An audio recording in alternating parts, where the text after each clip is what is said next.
All right, सो आप heading डालो सब लोग, टाइट्रेशन।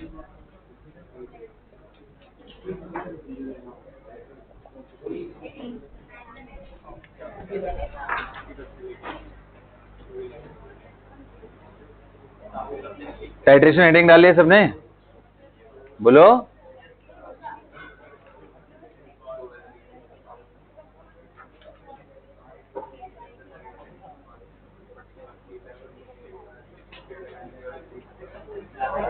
लिखो लिखो, titration is the process of determining, titration is a process of determining, titration is a process of determining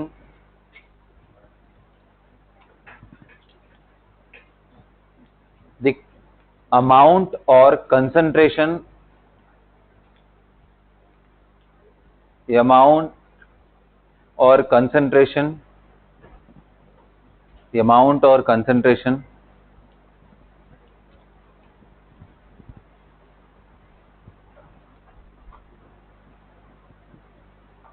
of a solution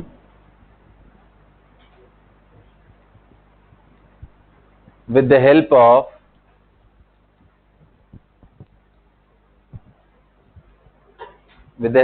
chemical reaction with a suitable reactant, with the help of chemical reaction with a suitable reactant whose concentration is known to us. Suitable reactant of known concentration भी लिख सकते हो, एक ही बात है, whose concentration is known to us or of known concentration. मैंने बोला क्या बोला है, पहले उसको समझ लो, कनेक्ट कर लोगे अपने से ही, ठीक है, इतने मैच्योर हो। मैंने बोला कि एक सॉल्यूशन रहेगा जिसमें आपका कंसंट्रेशन नहीं मालूम है, दूसरे सॉल्यूशन का कंसंट्रेशन मालूम है, उसके हेल्प से फर्स्ट वाले को हम डिटरमाइन करते हैं, उसी पूरे चीज को हम क्या बोलते हैं, उसी प्रोसेस को क्या बोलते हैं, टाइट्रेशन। कैसे निकालते हैं इस चीज को, तो आप स्टोइकियोमेट्री का भी हेल्प लेकर के कर सकते हो, या फिर हमारा जो लॉ ऑफ केमिकल इक्विवेलेंस हमने पढ़ा हुआ है उसका यूज करके भी कर सकते हो, क्योंकि अभी हमने रेडॉक्स पढ़ा है तो मैं उसी का यूज करके कराऊंगा आपको, ठीक है। So with the help of solution of known concentration और with the help of solution whose concentration is known, एक ही बात है। तो अब इसमें मोस्टली करते कैसे हैं वो मैं प्रोसेस एक बार फिर से समझा देता हूं, हालांकि लास्ट क्लास में मैंने आपको काफी डिटेल में समझाया था। मैंने बोला था एक बेटा आपके पास सोर्स सॉल्यूशन होगा, कोई सॉल्यूट है उसका एक सॉल्यूशन बना हुआ, मान लो ए सॉल्यूट है और उसका वाटर के साथ सॉल्यूशन बना है, और एक दूसरा सॉल्यूशन होगा बी। इन्हीं में से हमें किसी एक के बारे में आइडिया है, किसी एक के बारे में नहीं है। मान लो इसकी मोलैरिटी मेरे को मालूम है, इसका मोलैरिटी मेरे को नहीं मालूम, लेकिन इतना जरूर है कि ए एंड बी आपस में रिएक्ट करते, क्योंकि अगर ये रिएक्ट नहीं करेंगे तो इसको टाइट्रेशन बोलेंगे ही नहीं, रिएक्शन होना चाहिए, a plus b they must react. अच्छा, ये रिएक्ट करके मान लो क्या बना रहे हैं, सी प्लस डी, किस रेशियो में रिएक्ट कर रहे हैं, 3A2B, कुछ भी कर लो। अब अगर इनका केमिकल रिएक्शन हो रहा है तो हमें क्या करना है, वॉल्यूम के हेल्प से, इसलिए इसको वॉल्यूमेट्रिक एनालिसिस भी बोलते हैं, कि हमें सबसे पहले पूरे सेटअप को रेडी करना है। एक हमारे पास स्टैंड होती है जिसपे हम ब्यूरेट इंस्टॉल होता है बेटा, ब्यूरेट। तो इसको यहां से ऐसा यहाँ पे स्टॉपर होता है जिसको अगर हम ऐसे प्रेस करेंगे तो यहाँ से वो ओपन हो जाएगा, and then drop by drop it will fall into the solution. इसके अंदर मार्किंग लगी रहती है, जैसे स्केल होता है हमारा, नहीं नॉर्मल स्केल, वैसा यहाँ पे मार्किंग रहती है, और इसके अंदर बेटा हम लोग सॉल्यूशन भर लेंगे, बी और ए में से कोई भी। इट्स नॉट डिसाइडेड कि आपको इसको यहीं पे रखना है, जनरली जिसका कंसंट्रेशन हमें निकालना है उसको मोस्टली हम नीचे रख करके, यानी बीकर में रख करके ये रिएक्शन करा रहे होते हैं, जनरल ऐसा है, बट ऐसा कोई रूल नहीं है कि आप इसको यहीं रखोगे। जो हमारे पास नॉन कंसंट्रेशन वाला सॉल्यूशन है उसको हम इधर डाल करके रखेंगे। मेथड क्या होता है कि हमारा जैसे मान लो ए का कंसंट्रेशन मेरे को नोन नहीं है, तो बोलते हैं ए का आपके पास सोर्स सॉल्यूशन है ना, इसमें पिपेट लगा करके उसके सॉल्यूशन को आप पहले सक करो, सक करके 10-10 ml का या 20-20 ml का जो आपके पास पिपेट है उसका यूज करके आप किसी एक बीकर के अंदर 10 ml, 15 ml, 20 ml जैसा भी आपके पास एपरेटस है उसके हिसाब से रखो। तो यानी मान लो आपको 10 ml का आपने एक सॉल्यूशन निकाल कर रख लिया, इसी का है वो, और उसके बाद आप यहां रख करके टाइट्रेशन कराना शुरू किए, मतलब रिएक्शन कराना आपने शुरू किया। तो अब प्रॉब्लम क्या है, क्योंकि ए का सॉल्यूशन हो या बी का सॉल्यूशन हो, हमें मॉलिक्यूल्स नहीं दिखाई देते, मॉलिक्यूल्स नहीं दिखाई देते हैं, तो जब हम ड्रॉप बाय ड्रॉप इसमें ऐड कर रहे होंगे, ए बी के साथ रिएक्ट कर रहा होगा, तो हमें दिखेगा नहीं कि हमारा बी इसके अंदर से, बी यहाँ पे लिया हुआ है ना, और ये ए यहाँ पे, तो हमारा ए इसके अंदर से कब खत्म हो रहा है ये पता नहीं चलता है। कुछ केसेस में जहां पे ए और बी में से कोई एक फॉर्म कलर्ड हो और रिएक्शन होने के बाद वो डीकलराइज हो जाते हो, तो ऐसे केस में सेल्फ इंडिकेटर का भी वो काम कर लेता है, अदरवाइज हमें इंडिकेटर चाहिए होगा। अब वो इंडिकेटर अलग अलग तरीके के हो सकते हैं। एसिड बेस रिएक्शन में indicators generally weak acid and weak base होते हैं, राइट। एक मैंने आपको एग्जांपल बताया था स्टार्च आयोडीन का, स्टार्च प्लस आयोडीन, कोई बताएगा इसका कॉम्बिनेशन किस कलर का होता है? Starch iodine is of dark, हाँ जी, डार्क ब्लू बोल लो आप इसको। और यहां पे क्या रहता है, Na2H2O3 प्लस आयोडीन का टाइट्रेशन करते हैं। रिएक्शन क्या होता है इसका, Na2H4O6 प्लस 2 क्या चीज, NaI। इसको आप बैलेंस कर लोगे तो मेरे ख्याल से यहाँ पे I2 है, 4 है, तो यहाँ 2 कर लूं, देखो बैलेंस हो गया क्या ये। अब स्टार्च के साथ आयोडीन का जो मिक्सचर है वो ऐसा कलर, जैसे ही आयोडीन खत्म होगा, मान लो आपने आयोडीन इसमें ले रखा है, ऊपर से स्टार्च सॉल्यूशन आप ड्रॉप बाय ड्रॉप डाल रहे हो, इसी में आप ऊपर से क्या डाल रहे हो, हाइपो Na2H2O3 आप ऊपर से ड्रॉप बाय ड्रॉप, और आयोडीन के साथ आपने स्टार्च मिक्स करके रखा हुआ है, तो ये ब्लू कलर होगा। जैसे जैसे ड्रॉप बाय ड्रॉप जाएगा आयोडीन धीरे धीरे खत्म होगा। ब्लू कलर तब तक मेंटेन रहेगा जब तक आयोडीन और स्टार्च है। एक टाइम ऐसा आएगा जब सारा आयोडीन खत्म हो जाएगा, जैसे ही खत्म होगा बेटा उसके बाद आप एक भी एक्स्ट्रा ड्रॉप डालोगे तो इसका ब्लू कलर अब गायब हो चुका होगा, क्योंकि वो आयोडीन के वजह से आता है। तो हमारे लिए इंडिकेशन हो गया ना कि now the reaction is over. तो एंड पॉइंट को, यानी रिएक्शन जब खत्म होने वाला है, उसको बताने के लिए ही हमें क्या यूज करना पड़ता है, इंडिकेटर्स। लिखो, in most of the titration indicators are used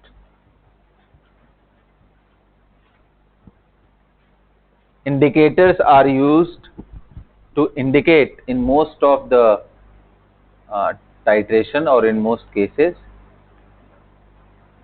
in most of the titration indicators are used to indicate end point and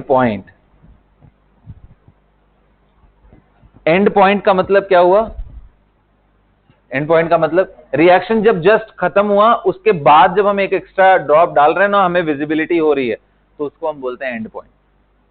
समझ में? अच्छा, एक बार ये पूछा था एग्जाम में कि भाई दो टर्म आते हैं, पहला होता है इक्विवेलेंस पॉइंट, दूसरा होता है एंड पॉइंट। दोनों में क्या डिफरेंस है? तो आप बोल सकते हो there is hardly a difference of a drop और 2।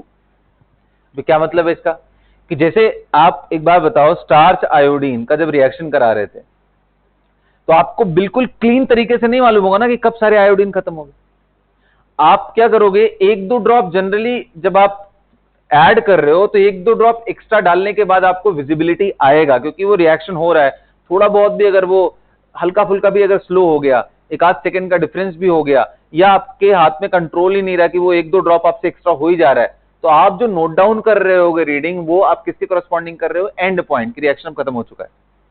लेकिन जो हाइपोथेटिकली रिएक्शन एक्चुअल में जब खत्म हो चुका होता है, जो कि हम देख ही नहीं सक पा रहे हैं, तो एक्चुअल पॉइंट को हम इक्विवेलेंस पॉइंट बोलते हैं। पूरा नेक टू नेक जब चीजें कंज्यूम हो जाती है, इसका मतलब अगर इस रिएक्शन के हिसाब से देखें तो 3 मोल ए का 2 मोल बी के साथ रिएक्ट कर रहा है, इस रेशियो के हिसाब से। मान लो हमारा सॉल्यूशन में हमने 3 मोल ए का लिया हुआ है, तो बी का 2 मोल, एग्जैक्ट 2 मोल वो इसका इक्विवेलेंट पॉइंट जैसा है। जैसे ही 2 मोल आया रिएक्शन खत्म हो चुका है। लेकिन हमें ऑब्जर्व कब हो रहा है, जब हम 1-2 एक्स्ट्रा ड्रॉप डाल करके देख रहे हैं तब पता चल रहा है, तब कलर चेंजेस वगैरह आ रहे हैं, तब हमें दिखाई दे रहा है विजिबिलिटी। और एक्चुअल में रिएक्शन खत्म होने में 1-2 ड्रॉप का डिफरेंस रहता ही रहता है। तो थ्योरेटिकली डिफरेंस है, प्रैक्टिकल केस में बोलोगे यार एक आधा ड्रॉप से कितना ही कैलकुलेशन में फर्क पड़ जाएगा, 0.0 समथिंग में आएगा, उतना हमारे लिए कोई खास काम का है नहीं। हमें तो वैल्यूज मतलब जितनी क्लोज हो उतना अच्छा है with respect to true values. ध्यान रहेगा सबको। तो indicators are used to indicate the end point of a titration या end point of a reaction. Clear ना? लिखो एग्जाम्पल, लिखो example of some indicators. Starch is used as indicator for the titration of hypo with iodine. Starch is used as indicator for the titration of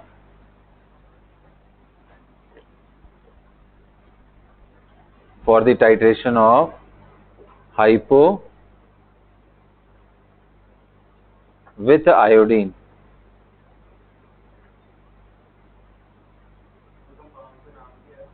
हाँ, किसका? Hypo बोला तो, हाँ hypo भी बोलते हैं। सोडियम हाइपोसल्फाइट, तो नाम उसका क्या हो जाता है, हाइपो बोलते हैं। सोडियम हाइपोसल्फेट होता है, सॉरी, तो उसको हाइपो ही बोल देते हैं हम लोग शॉर्ट फॉर्म में।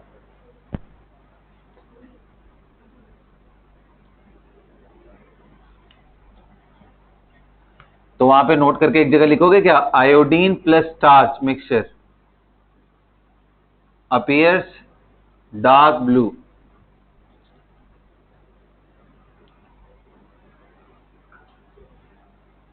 Iodine plus starch mixture appear dark blue. Understood ना? This is hypo everybody. Na2H2O3 को हाइपो बोलते हैं, हाइपो। शॉर्ट फॉर्म में कहीं हाइपो लिखा हो तो यही समझ लेना, इसको बोलते हैं। समझ आया? और इंडिकेटर्स कौन से हैं, लिखो।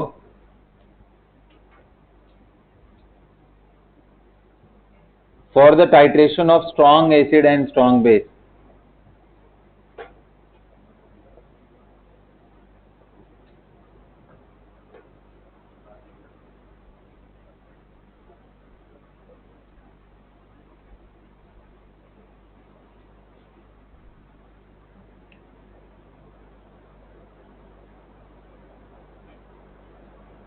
We can use phenolphthalein as indicator.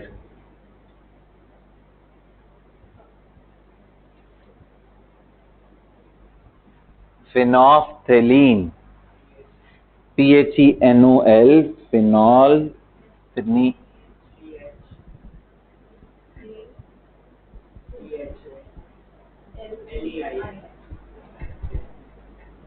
phenolphthalein. Are you guys interested to know the structure of phenolphthalein? Seriously?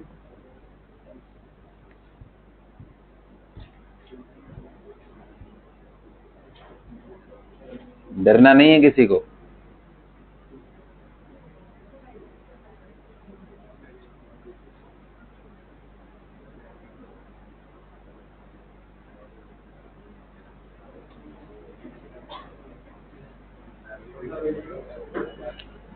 Phenolphthalein is a weak acid. Can you see? Phenol group is there. Phenolphthalein. थोड़ा टंग twist हो जा रहा है बोलने में। Phenolphthalein, तो इसको generally हम लोग ना ऐसे रिप्रेजेंट करते हैं, इतना कौन लिखेगा यार, PHH ऐसे लिख देते हैं रिप्रेजेंटेशन के टाइम।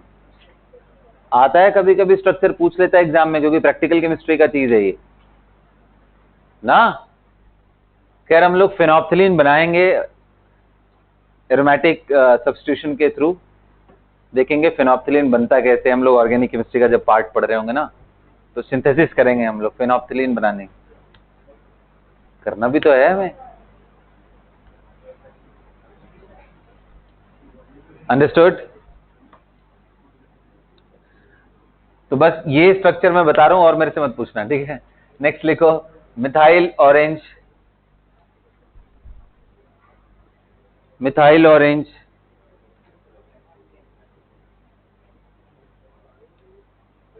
मिथाइल रेड,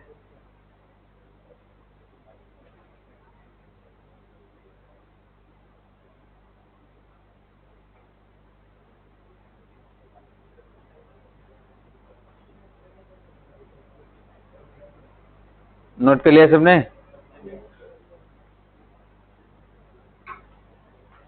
और भी बहुत सारे हैं बट ये इतने काफी कॉमन थे जो मैंने आपको बताया।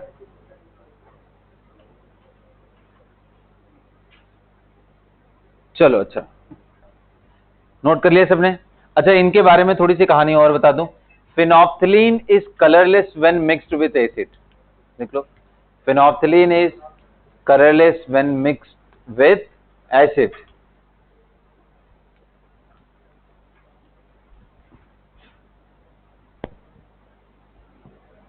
Understood? Phenolphthalein is colorless when mixed with an acid.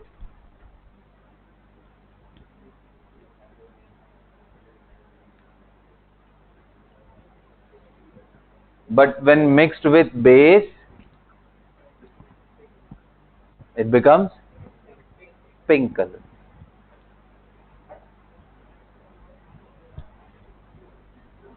It becomes intense pink. Intense pink. हाँ जी, लाइट पिंक भी होता है ना, इंटेंस पिंक। वो कलर के बारे में यार तुम लोग अब मेरे से मत पूछिए। रेड में ही इतने सारे शेड्स होते हैं ना, crimson red, brick red, rosy red. Oh my god, so there are so many gradient in the red color itself, isn't it? आशमन को ज्यादा मालूम है, बताओ। बहुत ब्लड रेड भी देखो एक बता रहे हो, ठीक है? तो ऐसे ही बहुत सारे मतलब कलर कॉम्बिनेशन बनते हैं, सिर्फ 7 नहीं है वो जो हम लोग याद करते हैं, ठीक है? वो तो सिर्फ ऐसे बोलने के लिए है, बहुत सारे कलर कॉम्बिनेशन बनते हैं। और फिर जब इन सब से मन भर रहा होता है तो एक आ जाता है ऑरेंज रेड, मतलब आई मीन टू से कि वो, हाँ, येलो। तो ऐसे बहुत सारे हैं। लिख लिया बेटा? हाँ जी, हो गया? बोलिए। चले क्वेश्चन करें फिर टाइट्रेशन का। तो सबसे आसान हम लोग करते हैं कौन सा वाला पार्ट, उसका हम लोग आयनिक इक्विलिब्रियम में पढ़ेंगे, और भी जो भी एसिड बेस के लिए यूज होते हैं ना, उनका आयनिक इक्विलिब्रियम में भी पढ़ना है। हाँ जी, तो चलो एक एक करके पहले कुछ रिएक्शन करते हैं, फिर इसके बाद करेंगे। लिखो, 0.5 molar aqueous solution of HCl, 0.5 molar aqueous solution of HCl is titrated. Aqueous solution of HCl is titrated with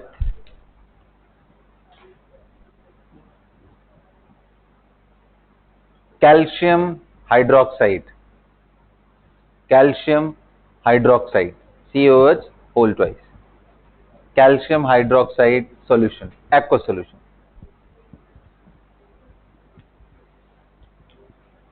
calcium hydroxide aqueous solution. Noted here? यहां तक हो गया? बोलो। If 20 ml of calcium hydroxide solution requires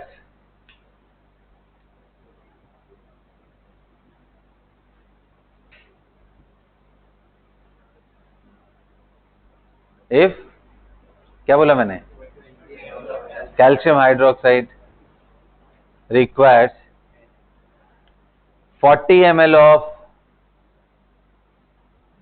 HCl solution. कौन सा HCl कितना लिया था उसका मोलैरिटी? हाँ, 40 ml of 0.5 molar HCl solution for complete reaction. For complete reaction, then find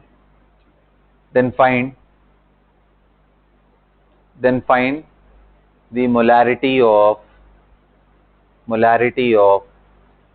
calcium. Find the molarity of calcium hydroxide aqueous solution. अच्छा, ये titration करा रहे, मैंने इंडिकेटर बताया नहीं आपको। आप कोई भी यूज कर लो, फिनॉक्सिलिन यूज कर लो, मिथाइल ऑरेंज यूज कर लो, मर्जी आपकी।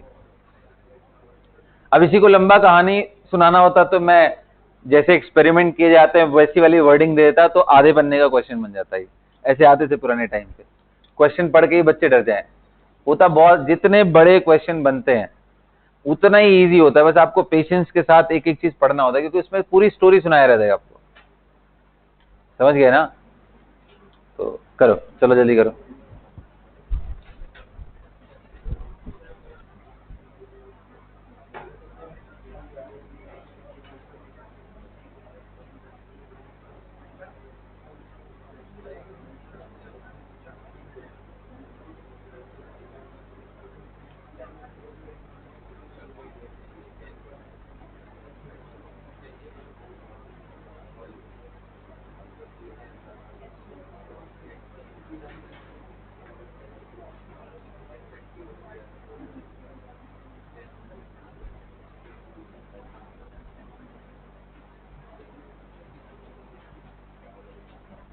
कितने लोग का हो गया? हाथ उठाओ, चलो जल्दी करो।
चलिए प्यारे बच्चों, आगे बढ़े।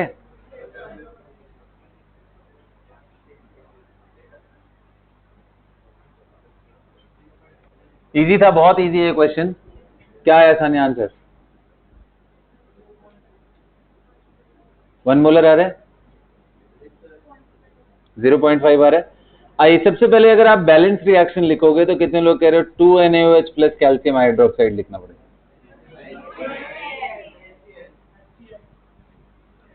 चलो अच्छा, जगह हो, मतलब कि अभी कोई टेंशन नहीं है। 2HCl plus calcium hydroxide is going to react with, हाँ जी ये आएगा ना। अच्छा बेटा, मैंने क्या बोला है कि आपको कितना कंसंट्रेशन इसका नहीं मालूम, राइट? इसका वॉल्यूम मालूम है, क्वेश्चन मार्क है, ये 2 मत समझ लो इसको। वॉल्यूम कितना दिया है? 20 ml ना, और इसका मोलैरिटी कितना है, और इसका वॉल्यूम कितना है? 40 ml। तो अकॉर्डिंग टू क्वेश्चन, ऐसी कहानी लिखना है जब आपको आए लिखने के लिए, according to question, by balance reaction we can say that 2 mole of HCl reacts with 1 mole calcium hydroxide. ये सुनो, यहां से मैं ऐसा बोल सकता हूं कि number of mole of HCl which is reacting is 2x, whereas number of mole of NaOH which is reacting is x 1:2 का रेशियो है। सॉरी क्या कर रहा हूं भाई, ये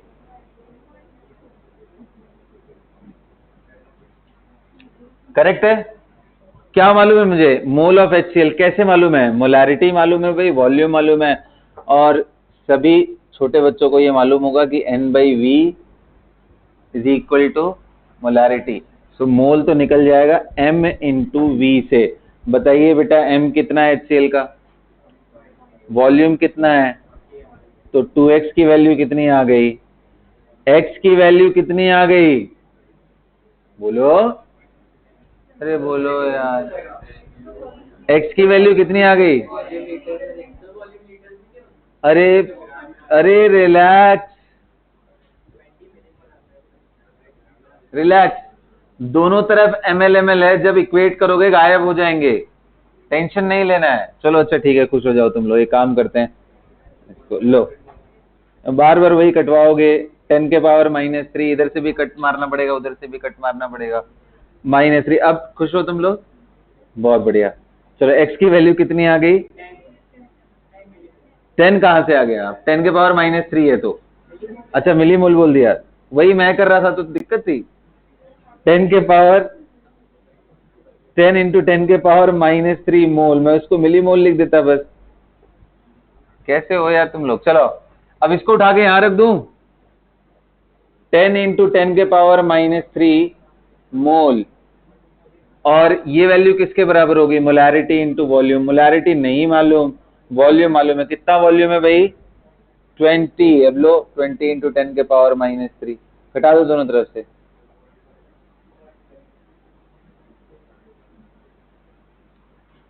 तो मोलैरिटी कितना आ गया, 0.5 मोल पर लीटर। आसान है ना। अगला क्वेश्चन करो, देखे कितना आसान है, तुम लोग को आ रहा है तो चलो लिखिए। अच्छा ये बताओ, मैंने नॉर्मेलिटी बता दिया है तुम लोग को, बोलो, अरे मोटू लोग जल्दी बोलो, यस आ गया है ना। लिखो क्वेश्चन लिखो तो, 0.2 normal aqueous solution of KMnO4, 0.2 normal aqueous solution of KMnO4 is titrated with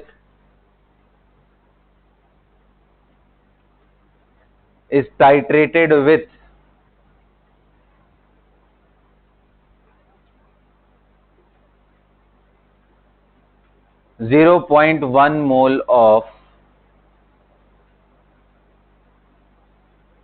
oxalic acid in acidic medium। Oxalic acid बता दिया है, बार बार अब बदमाशी नहीं होना चाहिए। Treated with 0. क्या बोला भाई मैंने, 1 mole of oxalic acid in acidic medium,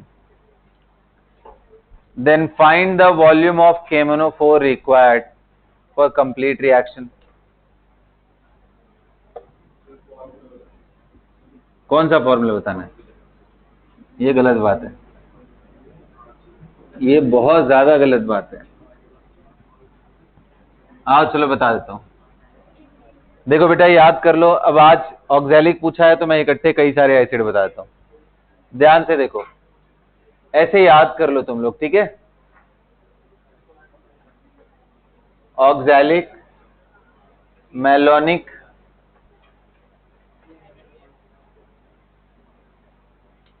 succinic,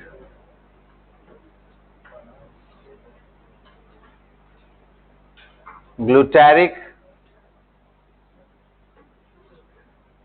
adipic, pimelic, suberic. Oxalic acid structure बहुत आसानी से याद हो जाएगा, ये नाम ही भूल जाता है, स्ट्रक्चर में कुछ नहीं है बेटा, COOH एंड COOH हो गया तो ऑक्सैलिक। अब अगर COOH के बाद CH2 आ जाए और फिर COOH हो जाए तो ये हो जाएगा मेलोनिक। और बेटा यही COOH और दूसरे COOH के बीच में दो CH2 आ जाए तो इसको बोलेंगे सक्सेनिक। और ग्लूटारिक कब होगा? जब यही CH2 का थ्राइस हो जाए और ऊपर COOH और नीचे COOH। तो आई होप आप समझ रहे होगे, ये 0 है, ये 1 है, ये 2 है, ये 3 है, ये 4 है, ये 5 है, ये 6 है। किसका नंबर? CH2 का n टाइम्स जो कर रहे हैं ये n के नंबर।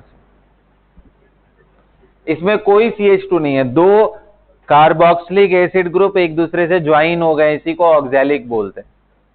इसके इनिशियल से याद करते, oh my son go and play slowly.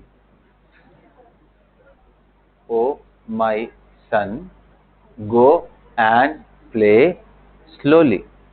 It is gender biased. Oh my daughter नहीं है ये, oh my son go and play slowly. या फिर ऐसे भी याद कर सकते हो, कई सारे बच्चे ऐसे याद कर लेते हैं। अरे इसमें पता है दिक्कत क्या होती है, आगे चल करके आपको एन लगाओगे दो और दिमाग में आएगा यार सुबेरिक तो नहीं है ये। तो ये सीक्वेंस के लिए निमोनिक्स का हेल्प ले करके याद करना पड़ेगा। ओम्स गैप्स भी बोलते हैं, इजीली याद हो जाता है। 0 1 2 3 4 5 एंड 6। तो आपने एक पूछा, देखो मैंने इतने सारे बता दिए। दोबारा मत पूछना मेरे से ऐसे, सब याद रखना है।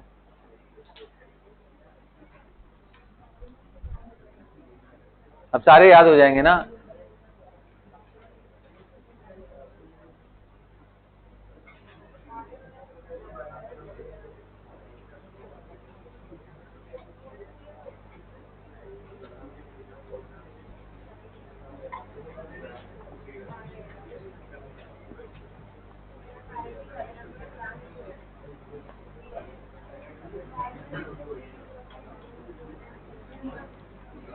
मिटा दो सब। B B B B ADIPIC adipic, oxalic, malonic, succinic, glutaric, TARIC adipic, pimelic, सुबेरिक।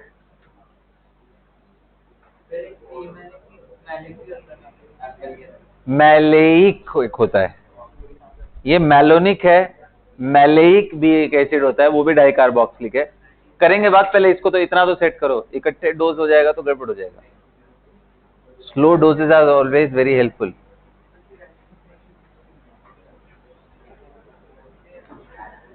Note कर लिया सबने?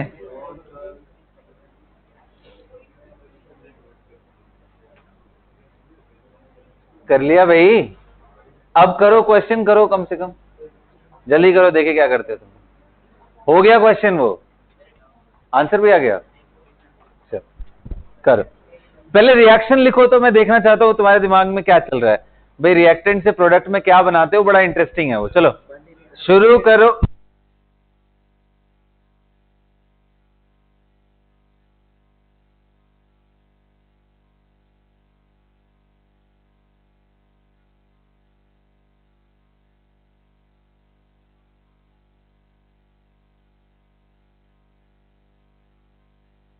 हाँ सानवी बोलो।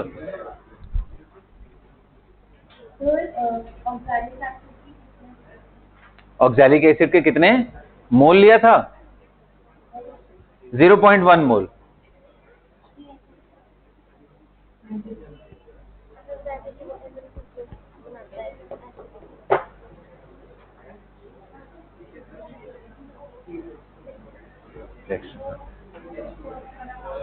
हाँ जी।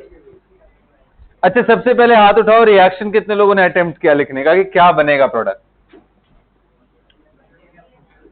पहली बात मुझे ये बताओ, क्या ये रिएक्शन एसिड बेस रिएक्शन है? नो सर, क्योंकि पोटेशियम पर मैग्नेट ऑलरेडी एक सॉल्ट है, पर्पल कलर का सॉल्ट है। और इसका एक्वस सॉल्यूशन लिया है मैंने, क्या बताया है, क्या पूछा था इसमें, 0.2 नॉर्मल, इसका वॉल्यूम पूछा है ना, और इसका रिएक्शन किसके साथ कराया, H2C2O4। पिछले क्लास में मैंने एक बहुत बड़ी बात बताई थी कि KMnO4 रिड्यूसिंग एजेंट के सामने +7 से एसिडिक मीडियम में +2 में जाता है। तो ये बात तो काफी सारे लोगों ने याद करी, बहुत अच्छी बात है। यहां तो मैं देख रहा हूं काफी सारे बच्चों ने सही किया है कि KMnO4 Mn+2 प्रोडक्ट साइड में बनाया है। लेकिन अब गड़बड़ी कहां पे हो गई कि ऑक्सैलिक एसिड का ऑक्सीडेशन स्टेट 3 है, अगर इसका डिक्रीज हो रहा है तो इसका इंक्रीज होगा, इंक्रीज होकर के कार्बन अपने हाईएस्ट वैल्यू पे कहां चला जाएगा, CO2। भाई इसके बाद अगला वही है, और कितनी बार रिएक्शन लिखते समय मैंने लिखा होगा राइट साइड में CO2 जब भी ऑक्सैलिक एसिड लिया। याद करो फेरस ऑक्सलेट का जब मैंने आपसे एन फैक्टर निकलवाया था तो भी मैंने CO2 ही बनाया था। कभी तो ऑब्जर्वेशन थोड़ा स्ट्रांग रखो क्लास के अंदर, क्या कर रहा हूं उस पर ध्यान रहना चाहिए, ठीक है। सो H2C2O4 will go into CO2. Raise your hand if any one of you have done this on the product side. बहुत बढ़िया, शाबाश। अब आसान है क्वेश्चन। अब देखो दो तरीके हैं, या तो आप बैलेंसिंग करके अपना 10 मिनट बर्बाद करो, और या फिर लॉ ऑफ केमिकल इक्विवेलेंस लगा के एकदम आराम से निकल लो। मुझे बताओ इसका एन फैक्टर कितना आएगा, जल्दी बोलो। बहुत बढ़िया, एन फैक्टर 5। इसका एन फैक्टर कितना आएगा, 2 आएगा। सबको क्लियर है एन फैक्टर कैसे निकालते हैं, चेंज इन ऑक्सीडेशन नंबर पर मॉलिक्यूल। याद आ रहा है, हल्के में तो नहीं ले रहे हो ना, एक दिन लॉ ऑफ केमिकल इक्विवेलेंस का ही टेस्ट कराना पड़ेगा, तब पता चलेगा मेरे को सही में। जब तक टेस्ट ना कराओ तुम लोग पढ़ते नहीं हो, टेस्ट हो जाएगा फिर पढ़ने लगते हो। ये बहुत गलत बात है, लेकिन ये चलो कोई बात नहीं, कोई नहीं। तो तुम्हारे इसी स्ट्रेटजी का मुझे बेस्ट यूज करना है, पढ़ाते रहना तुम्हें रह रह करके ना, टेस्ट लेते रहूंगा, पढ़ते रहोगे। कब लूं इसका टेस्ट बताओ, वेडनेसडे के दिन कर दूं इसका टेस्ट, रेडॉक्स का टेस्ट वेडनेसडे को कर दूं।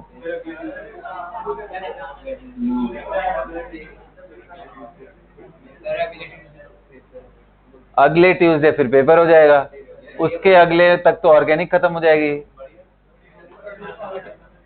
आओ चलो, अच्छा आओ इसको करते हैं, ठीक है। So n factor 5 as per law of chemical equivalence, CE पूरा लिखना तुम लोग। As per the law of chemical equivalence, what can we say, number of gram equivalents of KMnO4 must be equal to number of gram equivalent of, बोलिए, H2C2O4। प्यारे बच्चों, number of gram equivalent निकालने का मैंने बहुत सारा formula बताया था। इसमें क्या इंफॉर्मेशन दिया हुआ है, मोल, तो मैं क्या लगा दूं यहां पे, मोल इंटू एन फैक्टर।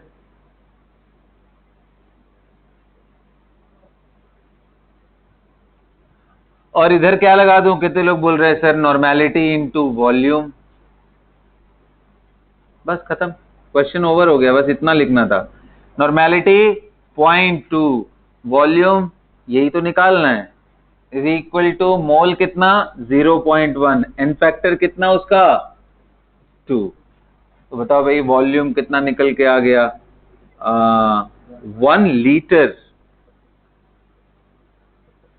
सो 1 लीटर चाहिए, 1000 ml चाहिए अगर आपको टाइट्रेट करना है 0.1 mole oxalic acid with 0.2 normal KMnO4 solution. इसी में एक क्वेश्चन और ऐड करो, लिखो find the molarity of KMnO4 used in above reaction.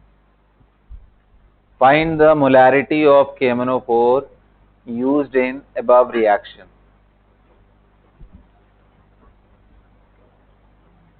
अच्छे से नोट कर लेना इसको।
What is the answer?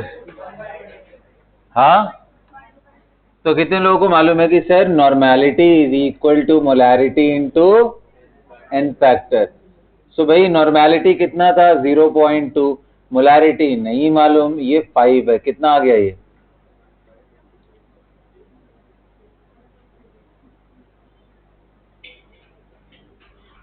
Zero 0.04। कितने लोग आया था आंसर ये?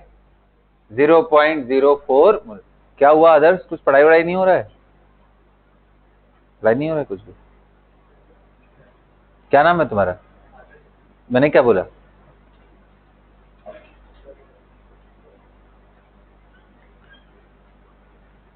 पढ़ाई करो बेटा एकदम। इतनी छोटी छोटी चीजों में नहीं करोगे तो कब करोगे यार? करें अगला क्वेश्चन करें? देखिए आप लोग, अच्छा चलो और थोड़ा सा ना तुम लोग का और कॉमन सेंस को और अच्छे लेवल पे लेके चलते हैं। एक क्वेश्चन लिखो तो, विच ऑफ द फॉलोइंग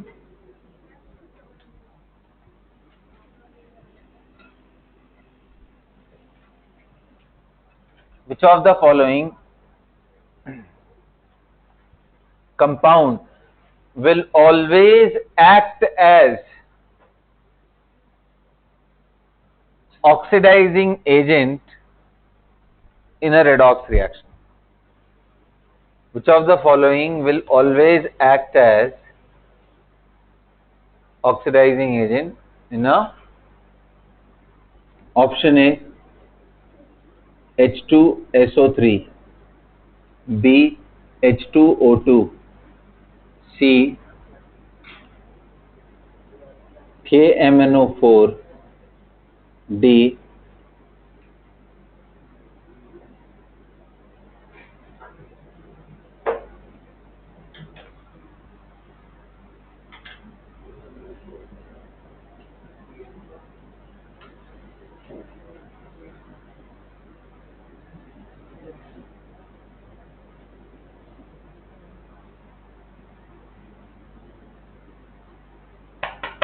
चलो इतने ऑप्शन दिए हैं, मोर देन वन वाला आंसर है ये।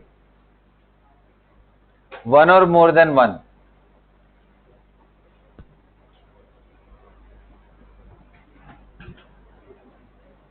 जल्दी करिए।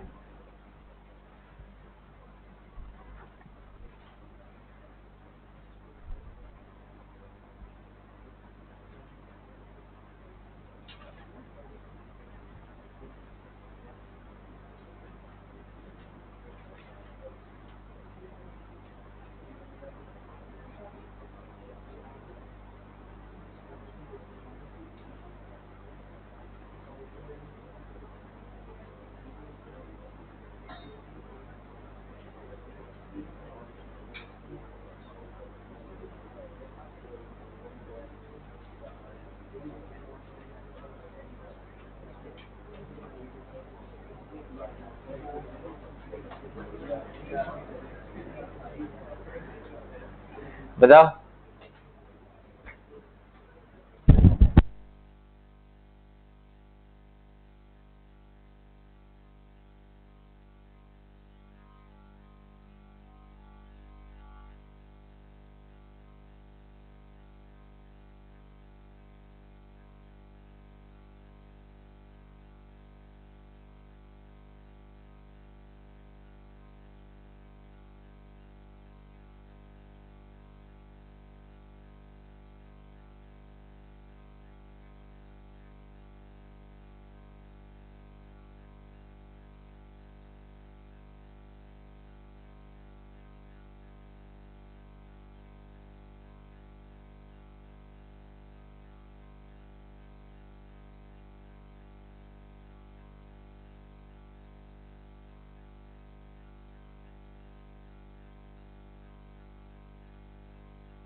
आइए देखते हैं सबसे पहला इसका करेक्ट आंसर को।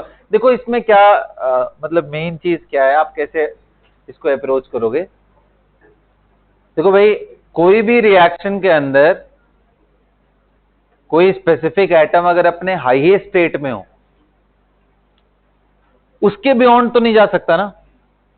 तो मैंगनीज अपने हाईएस्ट स्टेट में है, KMnO4 के हाईएस्ट स्टेट +7 में, इसके ऊपर तो इसका नहीं होता है कोई ऑक्सीडेशन।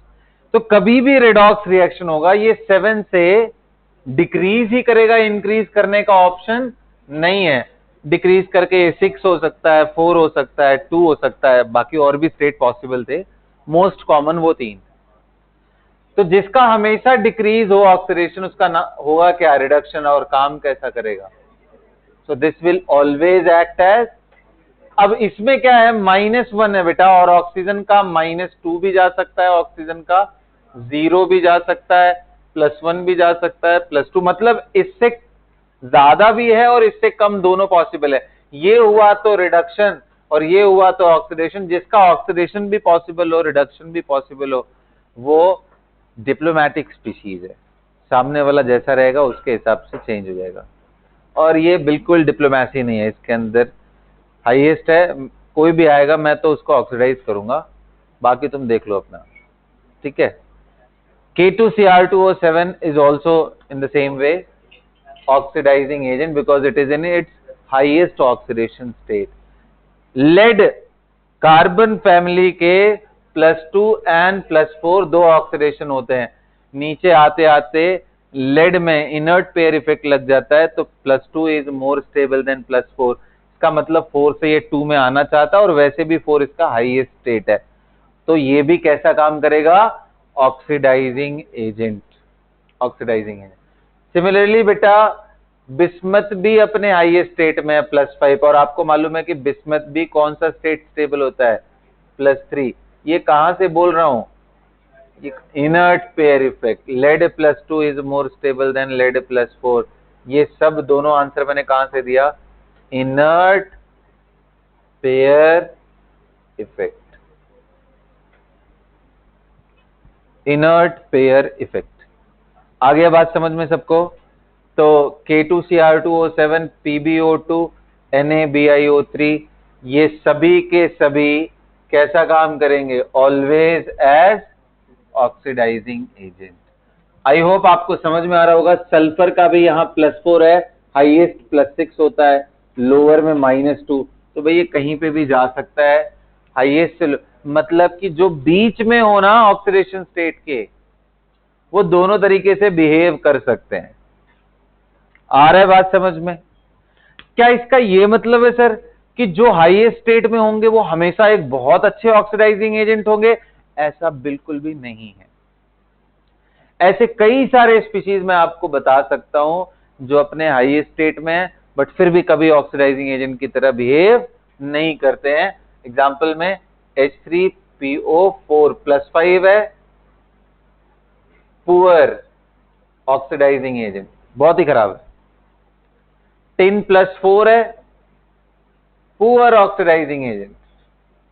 भाई क्योंकि याद है ना, टिन में लेड में +2 ज्यादा स्टेबल है, जबकि टिन में +4 ज्यादा स्टेबल। अरे बाबा याद है ना, oxidising agent, poor oxidising agent, जबकि ये सब अपने हाईएस्ट स्टेट में, टिन भी अपने हाईएस्ट स्टेट में। आ रहा है बात समझ में ना। इवन H2SO4 इज माइल्ड,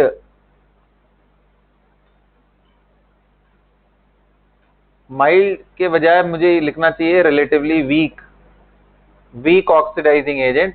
और ये ऑक्सीडाइजिंग एजेंट की तरह काम भी तभी करता है जब ये कॉन्सेंट्रेटेड स्टेट में हो, है ना, रिलेटिवली वीक है। तो देखो ये सब अपने हाईएस्ट स्टेट में है पर फिर भी इतने पावरफुल ऑक्सीडाइजिंग एजेंट। तो इसलिए हमारे पास जो चॉइसेस है ना, बहुत सारे नहीं रहते। इसे जो भी रिएक्शन देखोगे एज एन ऑक्सीडाइजिंग एजेंट, आपको ज्यादातर जगहों पे KMnO4 मिलेगा, आपको K2Cr2O7 मिलेगा, PbO2 मिलेगा। यही सेम मॉलिक्यूल 5-7 जो पड़े हुए हैं, यही most of the redox reaction में ऑक्सीडाइजिंग एजेंट की तरह यूज करते होते हैं। इसलिए आप इनको अगर अपने दिमाग में अच्छे से रख लोगे तो बहुत फायदा मिलेगा। रवजोत क्या हुआ बेटा? हाँ, इधर आ जाओ, तुम आओ यहाँ, नोटबुक उठा के यहाँ पे आओ। तो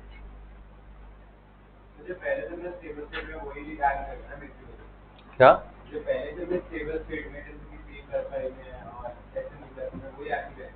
वो? हाँ, पर हाईएस्ट स्टेट में मोस्टली अगर किया तो कोई भी ऑक्सीडाइजिंग एजेंट की तरह ही बिहेव करेगा। अब अलग बात है, इसका मैंने रिवर्स स्टेटमेंट निकाला कि क्या कोई अपने हाईएस्ट स्टेट में तो क्या हमेशा ऑक्सीडाइजिंग एजेंट की तरह बिहेव करेगा? तो आंसर है नहीं, ऐसा कभी जरूरी नहीं है। मैंने वो इसलिए मिथ ब्रेक किया। पता चला आगे चल करके मैं कोई रिएक्शन करा रहा हूँ और बोलूँ कि it is a poor oxidising agent, दिमाग में घुसेगा ही नहीं आपके, क्योंकि मैंने पहले से क्या फीड कर रखा है, हाईएस्ट स्टेट में ओनली। तो ये बात सही है, लेकिन इसका उल्टा बोलना सही नहीं है कि कोई भी अपने हाईएस्ट स्टेट में अच्छा ऑक्सीडाइजिंग एजेंट होगा, ये उल्टा सही नहीं है। समझ आया ना? तो अगर ऑक्सीडाइजिंग एजेंट की तरह बिहेव करना है तो किसी को भी अपने हायर स्टेट में ही रहना पड़ेगा, तभी वो चीज पॉसिबल होगा। ठीक है, ऐसे ही आ जाओ, अगला क्वेश्चन लिखते हैं हम लोग। Which of the following molecule can behave as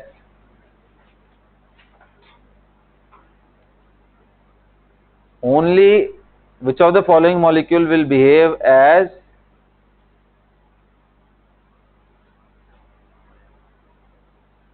only reducing agent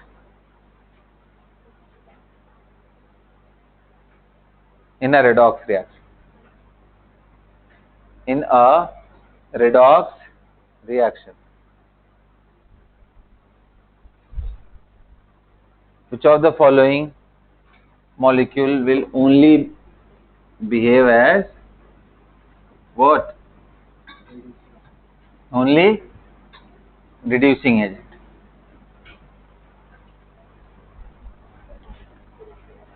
करते हैं सबसे पहला।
चलो एक काम करता हूँ ना, एफ जी में थोड़ा सा ट्विस्ट करते हैं।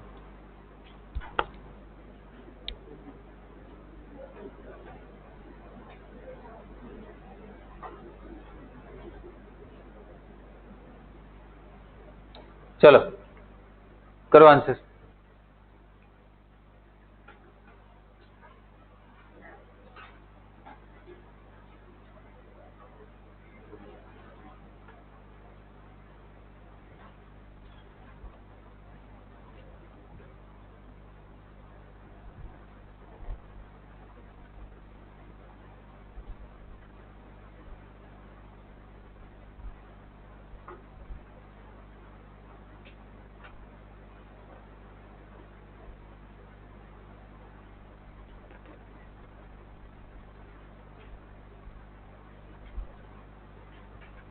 किसने किया?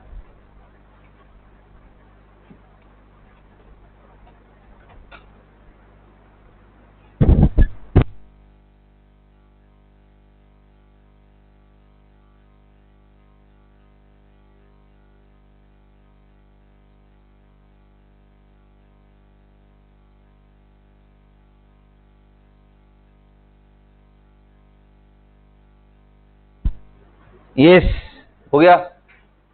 बताइए, the first will behave as, sir दोनों तरीके से हो सकता है, +6 भी जा सकता है, -2 भी। ये +3 है सर, +5 भी हो सकता है, -3 भी। Nitrogen only +5, it can only go to lower state,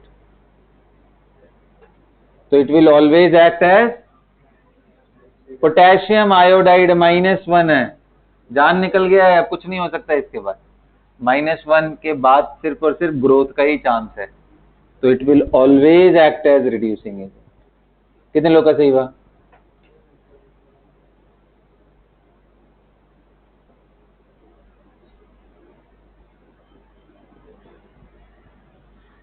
ये भी वही कहानी है, ऑलवेज एक्ट एज, -2 से बढ़ेगा ही, सल्फर वाले रेंज में मिनिमम कितना होता है? -2। H2O2 both OA and RA। अच्छा एक और चीज बताता हूं, क्या है आपके दिमाग में यार होगा कि यार ये -1 है तो 0 में भी जा सकता है, O2 बन सकता है, और -2 में भी जा सकता है, इसका मतलब दोनों 50-50 है क्या? ऐसा नहीं होता है, 50-50 नहीं होता है इसमें।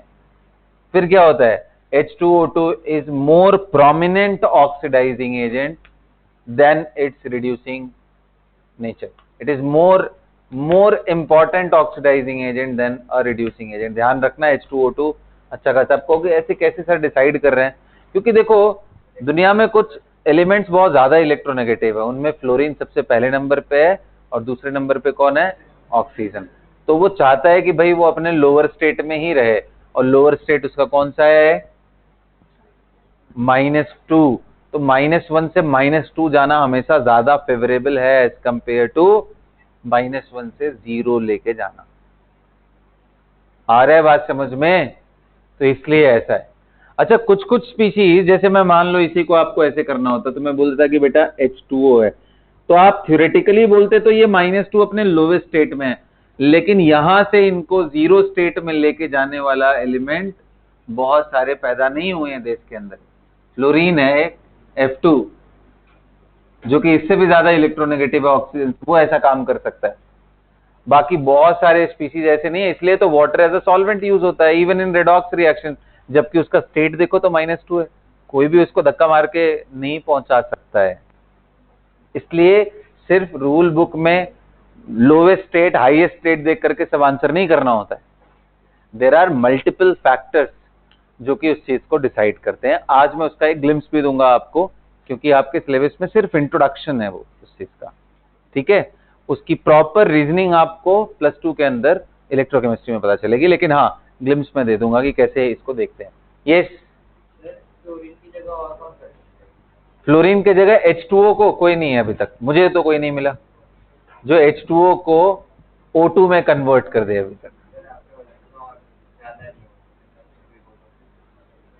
F2 है। ऐसे अगर केमिकल्स की बात करोगे तो मे भी एक आधा दो और आ जाए, वो भी फ्लोरीन से ही रिलेटेड केमिकल ना।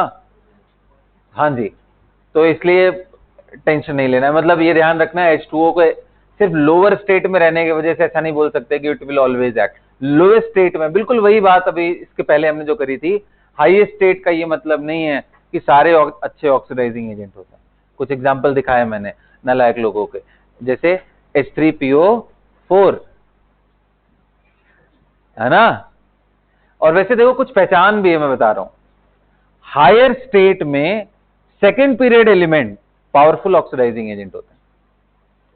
HNO3 वेरी पावरफुल ऑक्सीडाइजिंग, इतने ज्यादा रिएक्शन है HNO3 के, मतलब इतना ज्यादा रिएक्टिव है ये कि मतलब तुम समझ लो मेटल को डिसॉल्व कर लेता है, नॉन मेटल को डिसॉल्व कर लेता है, मेटलॉइड को खा जाता है, ऑर्गेनिक कंपाउंड को मतलब समझ जाओ निकल जाता है।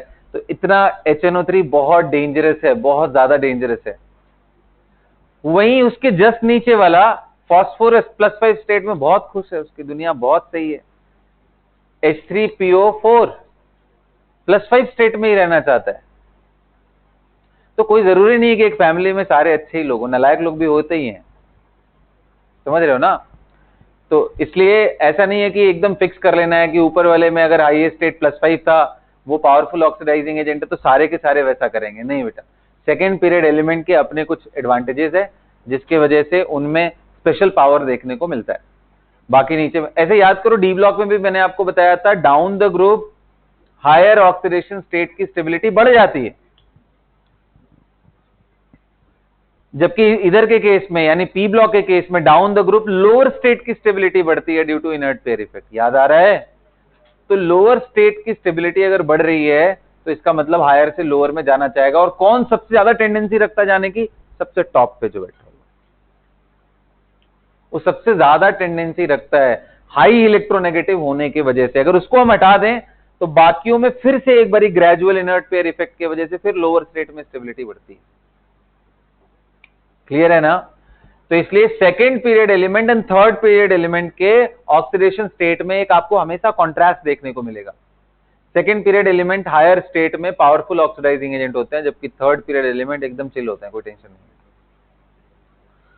तो ध्यान में रहेगा ये बात आप सभी लोगों को, है ना? एकदम अच्छे से दिमाग में रखना है। खास करके नाइट्रोजन एंड ऑक्सीजन फैमिली में ये कैरेक्टर आपको और देखने को मिलेगा। क्लियर है? चलिए बेटा, सो reducing agent this and this will always हाँ जी ऑक्सीडाइज, क्योंकि भाई ये तो सबसे ताकतवर है फ्लोरीन, इसको प्लस स्टेट में ले जाने वाला अभी तक कोई पैदा नहीं हुआ है। तो F is always in zero state, zero से फिर सीधा कहां जाएगा? माइनस। तो ऑलवेज वाले बुक में इनफैक्ट पूछा जाए दुनिया में सबसे पावरफुल ऑक्सीडाइजिंग एजेंट बताओ तो नाम F2 का ही लेना, किसी और का नहीं लेना है। KMnO4 ये सब फीके पड़ जाते हैं इसके सामने, ठीक है? सबसे पावरफुल ऑक्सीडाइजिंग एजेंट है F2। वैसे सबसे अच्छे रिड्यूसिंग एजेंट्स में नाम आता है इनका बेटा, पोटेशियम आयोडाइड H2S या सल्फाइड्स का, ये दोनों का बहुत अच्छा, ठीक है? तो अब आती है बीच वाली बात की, जैसे मैंने वही H2O2 को बताया कि भाई इसके कैरेक्टर को देखोगे तो it is more better oxidizing agent than reducing agent, although it can behave as both। इसलिए ज्यादातर रिएक्शन H2O2 के जब आप देखोगे तो एज ऑक्सीडाइजिंग एजेंट ही आपको देखने को मिलेगा। H2O2 treated with H2S, you will get sulfur as a species and H2O।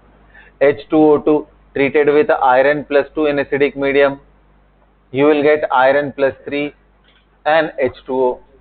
H2O2 treated with NaNO2, you will get NaNO3 and H2O। H2O2 when treated with tin +2, it will go tin +4 plus water molecule। और ये सब guess करने वाले reactions है, ऐसा कोई बहुत खतरनाक सा कुछ भी नहीं है, क्योंकि H2O2 is more powerful oxidising agent. तो हम देखेंगे क्या ये रिड्यूसिंग एजेंट है क्या सामने, ये टेंडेंसी है क्या? तो हाँ जी सल्फर की है, सल्फर जीरो स्टेट में। H2S से मोस्टली वो जीरो स्टेट में ही जाता है।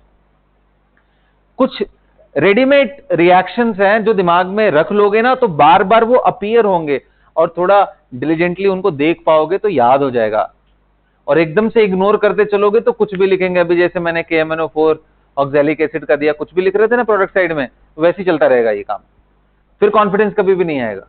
तो आपको रिएक्शंस को पहचानना पड़ेगा, ऑक्सीडाइजिंग एजेंट्स को पहचानना पड़ेगा।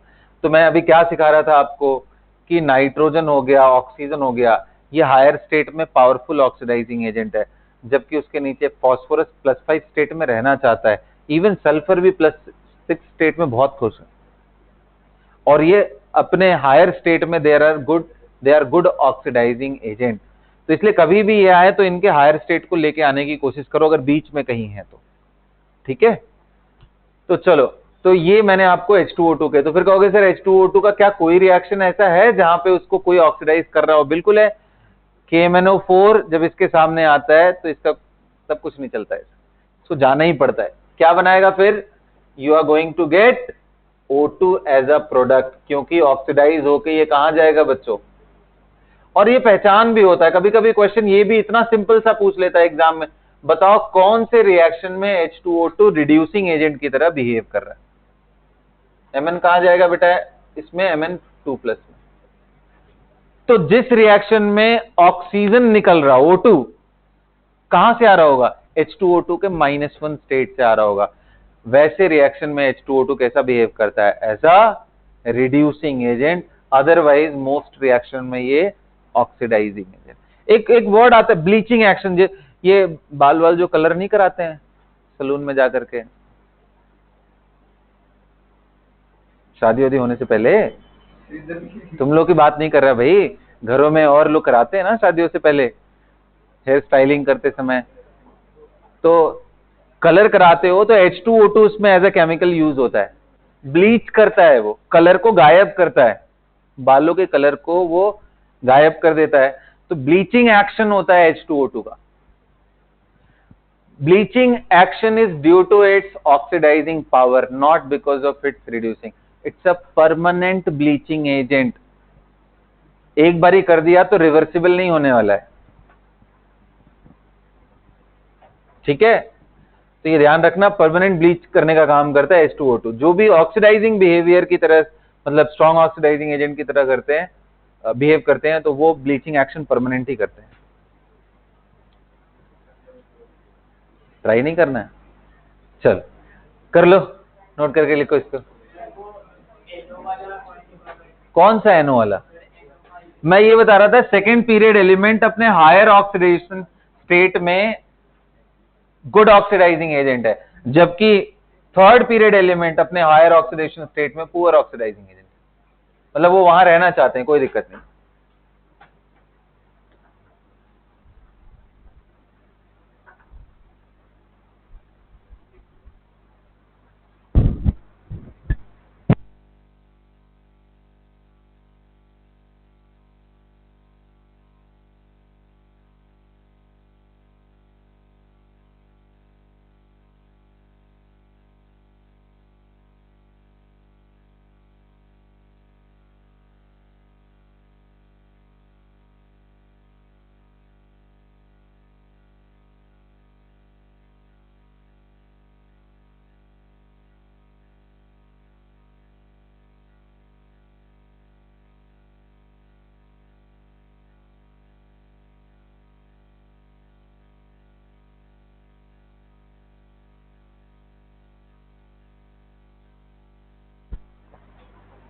हाँ जी, हो गया, नोट कर लिया सबने? Second period element in their highest oxidation state behaves as mostly oxidizing agent. Third period elements, especially phosphorus and sulfur, in higher state are very poor oxidizing agent. नहीं है तो ऐसे ही मैं सुना रहा हूँ कहानी, क्यों लिखना है? तुम लोग पहले ही लिख लियो तो अच्छी बात है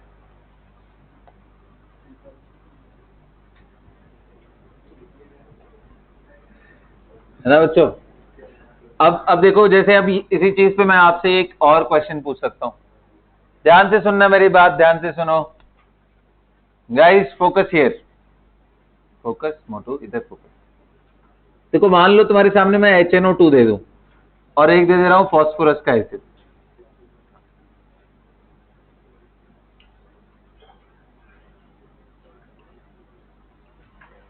ये दोनों में देखो +3 ऑक्सीडेशन स्टेट है, बोलो चेक करो भाई, सही बोल रहा हूं मैं? अब निकाल लेते हो ऑक्सीडेशन स्टेट ऐसे बिना पेन उठाए? नहीं निकल पाता अभी भी? फिर तुम लोग लेजी लोग हो यार, इतने क्लासेस के बाद ना, तो ये ऐसे ही मतलब लिखते ही दिमाग में आना चाहिए इसका इतना आ रहा है वैल्यू, ऐसे ही कैलकुलेट कर लेना, 4 - 1 6 - 3 ऐसे दिख जाना चाहिए एकदम से यार, पेन बिना उठाए। अभी भी वो x प्लस दिस कर रहे हो, इसका मतलब बिल्कुल दिमाग का यूज नहीं करते हो, एकदम ही नहीं। आशवन डायरेक्ट हो जाता है ना तुमसे?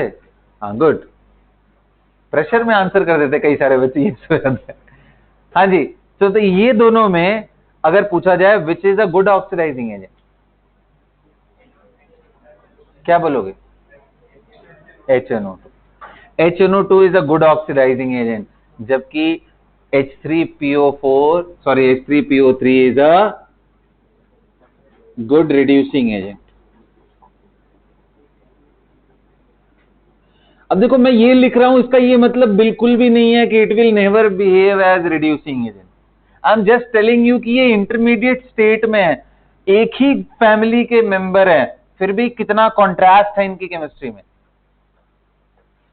क्योंकि लोअर वाले जस्ट थर्ड पीरियड वाले एलिमेंट में वो हायर स्टेट में जाना चाहता है और ऊपर वाला लोअर स्टेट में आना चाहता है, इसलिए इसके लिए ये एक अच्छा रिड्यूसिंग एजेंट है H3PO3, जबकि ये एक अच्छा ऑक्सीडाइजिंग एजेंट है HNO2, not as powerful as HNO3 because that will always behave as oxidizing agent, but still it is a good oxidizing agent.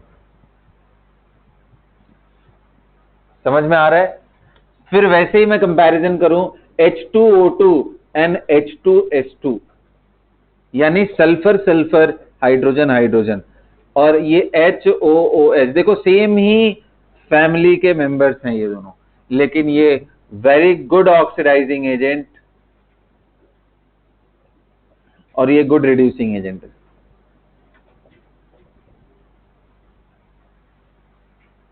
बस रीजन सिंपल है भाई, ये लोअर स्टेट में आना चाहता है, ये हायर स्टेट में जाना चाहता है। सबको समझ में आ रहा है? कोई दिक्कत नहीं है? चलो भाई, अगर इसी तरह की बात किया जाए तो जैसे हमारे पास टिन एंड लेड का केस आता है, carbon silicon germanium tin and lead, इसमें +4 से ज्यादा +2 स्टेबल है, इसलिए ये ऑक्सीडाइजिंग एजेंट है, जबकि tin +2 is more stable than tin +4, that's why it is not an oxidising agent, rather it is sorry my ये तो सही लिखा हुआ है इधर tin +4 is not an oxidising agent whereas tin +2 is a good reducing agent. ये oxidising agent है, इसका ये मतलब नहीं है कि ये रिड्यूसिंग एजेंट, ये अच्छा ऑक्सीडाइजिंग एजेंट है, मतलब ये नालायक है, मतलब इधर से इधर जाना चाह रहा है, कुछ नहीं करेगा ये। ऐसे ये रिड्यूसिंग एजेंट अच्छा है, इसका मतलब ये +4 में रहना चाहता है, समझ रहे हो ना? तो just by looking at oxidation number you can not say that which is a good oxidising agent and which is poor.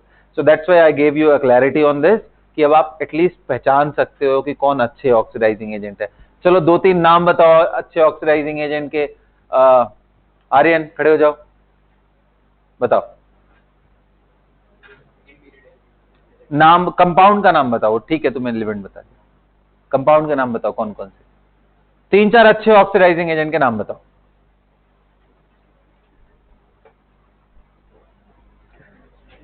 जल्दी बताओ, दिव्याज खड़े हो जाओ, बताओ।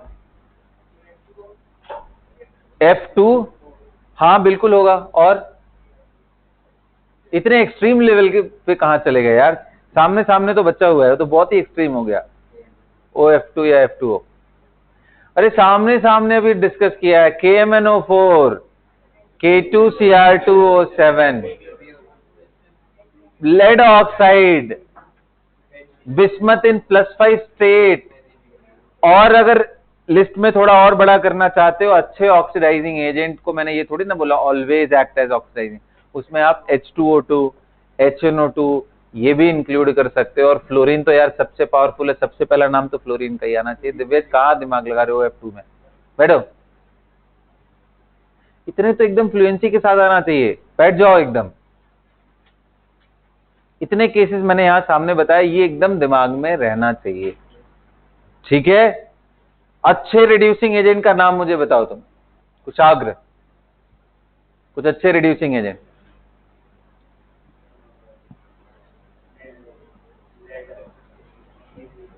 PBI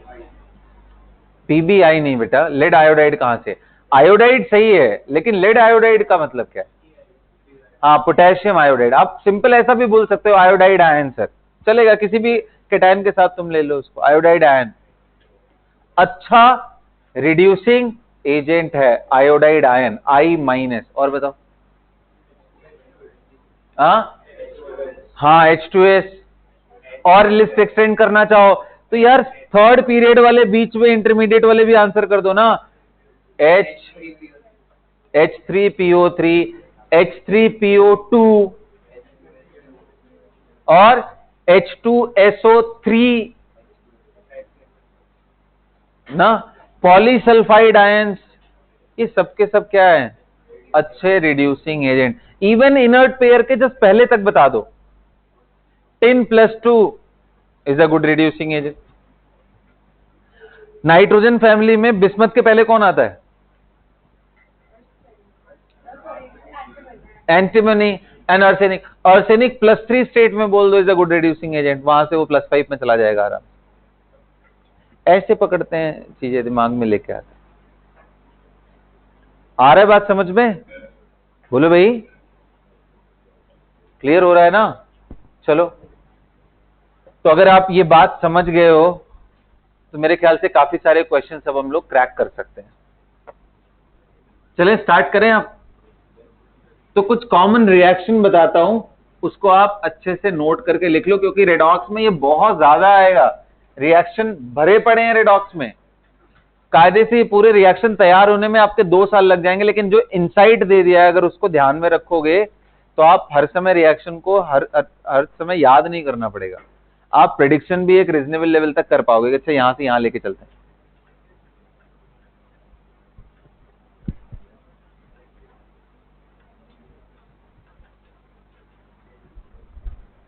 चलो, तो भाई मैंने क्वेश्चन अभी जो दिया था कौन सा था? ऑक्सीडाइजिंग एजेंट, रिड्यूसिंग एजेंट वाला ये कहानी हो गया सब। अब क्या वो बीच वाला केस कर लोगे? Act as both oxidising and, मतलब इंटरमीडिएट स्टेट में जो भी होगा वो ऑक्सीडाइज भी कर सकता है और रिड्यूस भी, कैन एक्ट एज बोथ। अब अलग बात है कि दोनों कैरेक्टर 50-50% नहीं होता है, कोई ना कोई डोमिनेटिंग होता है। अंडरस्टूड? बोलिए।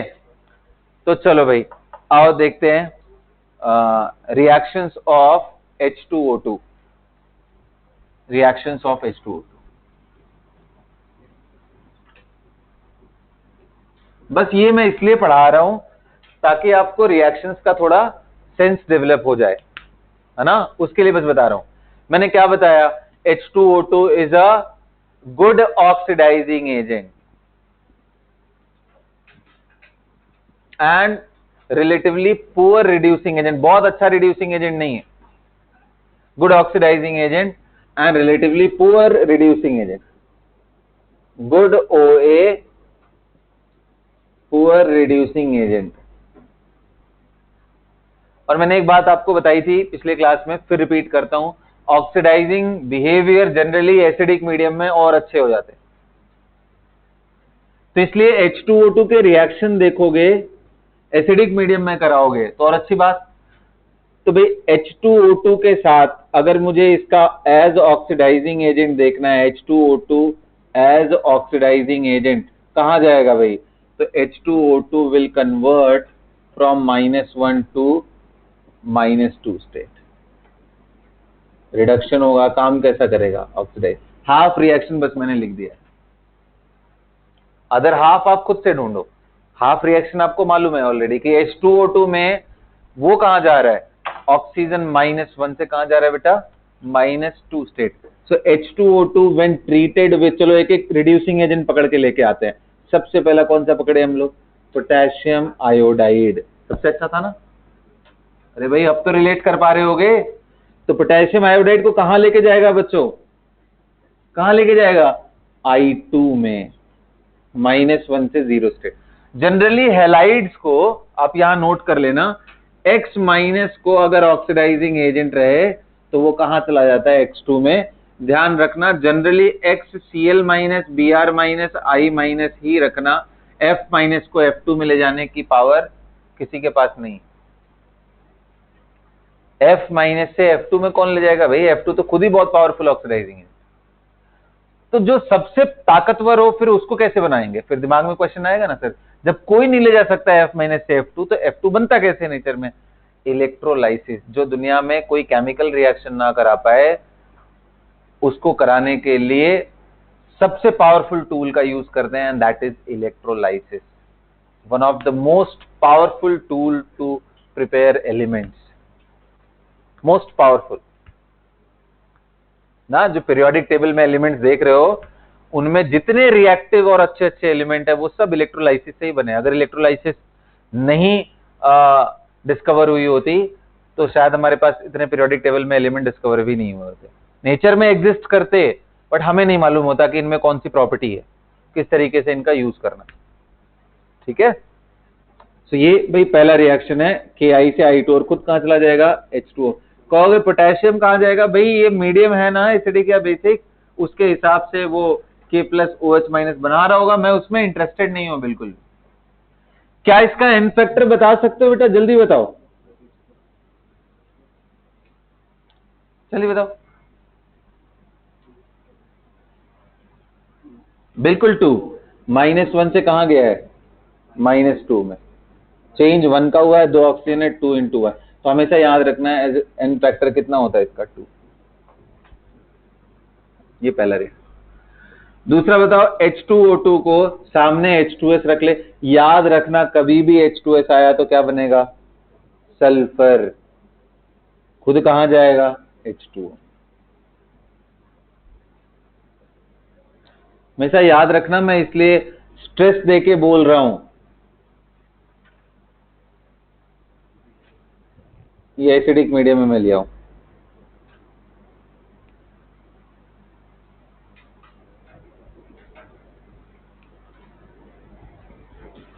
H2O2 को आयरन 2+ के साथ ले लो, गेस करो क्या बनना चाहिए, गेस करो।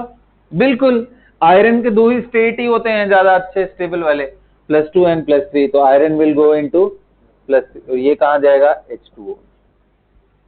कुछ गेस कर सकते हो भाई तुम लोग, अब ये रिड्यूसिंग एजेंट्स है, ये ऑक्सीडाइजिंग एजेंट। अब चलो मुझे बताओ, H2O2 ले लिया, Na3 गेस करो तो देखो क्या करते हो तुम लोग, Na3 PO3 क्या बन जाएगा, सॉरी Na3PO3 नहीं लिखना चाहिए मेरे को, वैसे लिख देने में बिल्कुल बुराई है, तो मेरे को लिखना चाहिए Na2HPO3। कहां लेके जाएगा, H2O2MO2, ये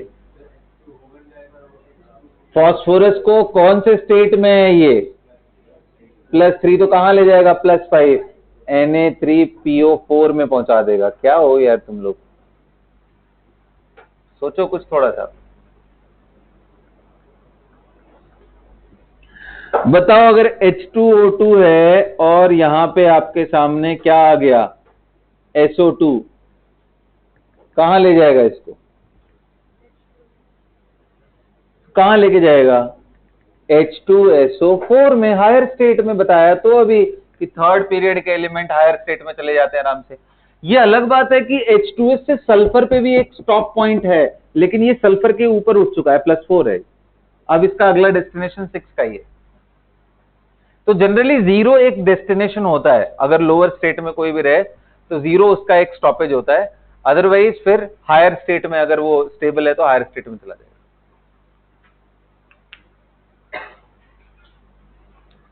तो H2SO4 में आ रहा है बात समझ में। चलो एक लास्ट रिएक्शन पूछते हैं, देखते हैं आप कुछ क्या सोच पा रहे हो इसमें।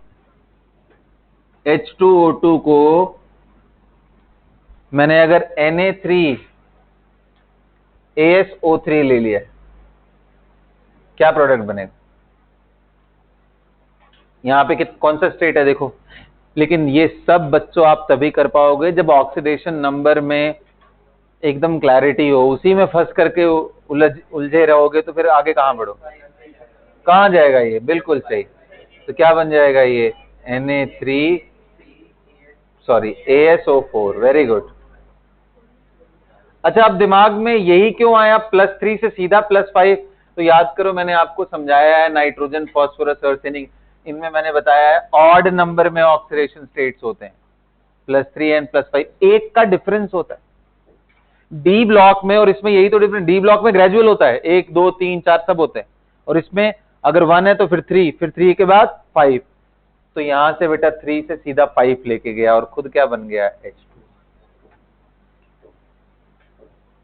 समझ में आया।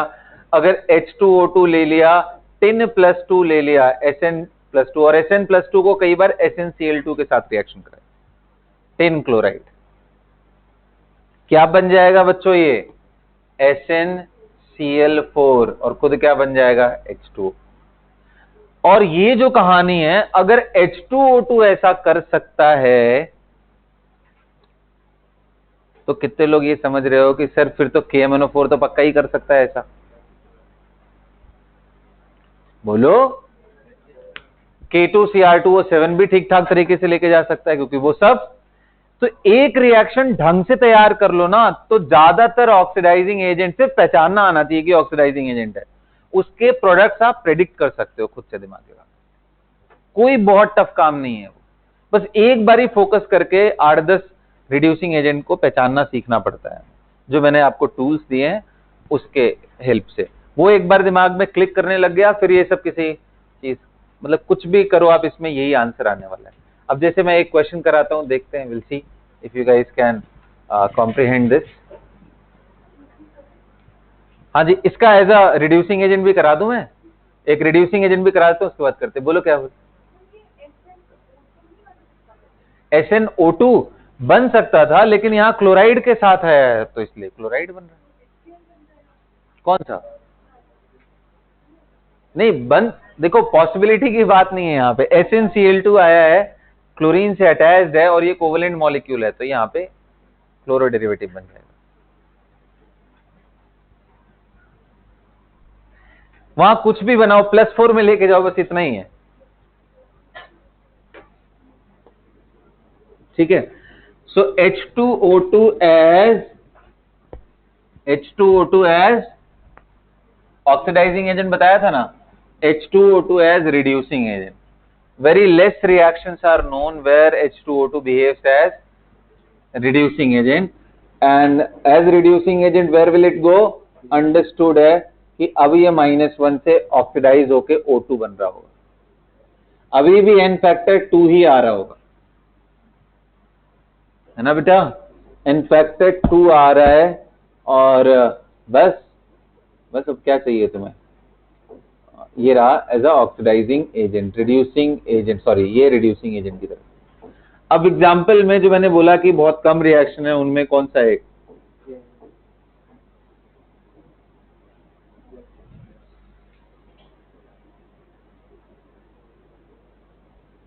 क्या प्रोडक्ट आएगा? आप लोग राइट साइड में बना लेना, मैं नीचे लिख रहा हूं। क्या प्रोडक्ट आएगा? तो ये जाएगा Mn+2 में। याद आ रहा है अब सब धीरे धीरे कि मैंगनीज एसिडिक मीडियम में +2 स्टेट में जाता है, न्यूट्रल में +4 में, बेसिक में, एक्सट्रीमली बेसिक में +6। तो कंपाउंड ध्यान रहने चाहिए, तो ये सब दिमाग में रहेगा तो इजीली हो जाएगा। Plus H2O2 will form O2 as a product and plus other species will be there undoubtedly ... but ये हमारे दोनों मेन स्पीशीज।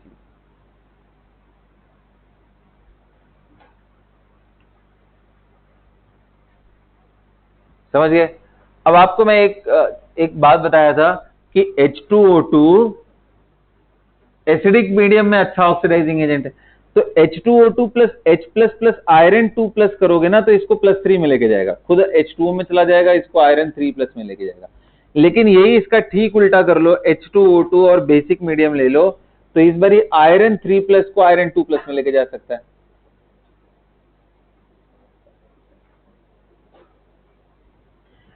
मतलब बेसिक मीडियम है, तो बेसिक मीडियम में ये रिड्यूसिंग एजेंट की तरह काम कर रहा है आयरन 3+ के सामने, और एसिडिक मीडियम है तो उसमें कैसा काम कर रहा है? एज अ ऑक्सीडाइजिंग एजेंट, खुद वाटर में जा रहा है इधर। तो लिख लो, depending on the medium H2O2 can oxidise iron 2+, 2+3, या नोट करके लिख लो इसको, iron +2 is oxidized into iron 3+ in acidic medium.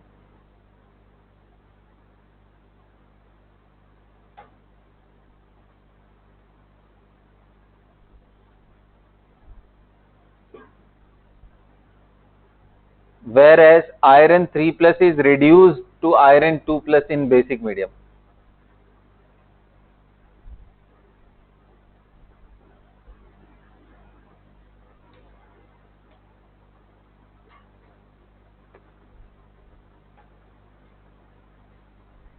Reduced to iron 2+ in basic medium. सबने कर लिया आप क्वेश्चन? अब कर लोगे, मैं कुछ क्वेश्चन कराऊंगा तो। ऑक्जेलिक एसिड है तो कहां जाएगा बेटा?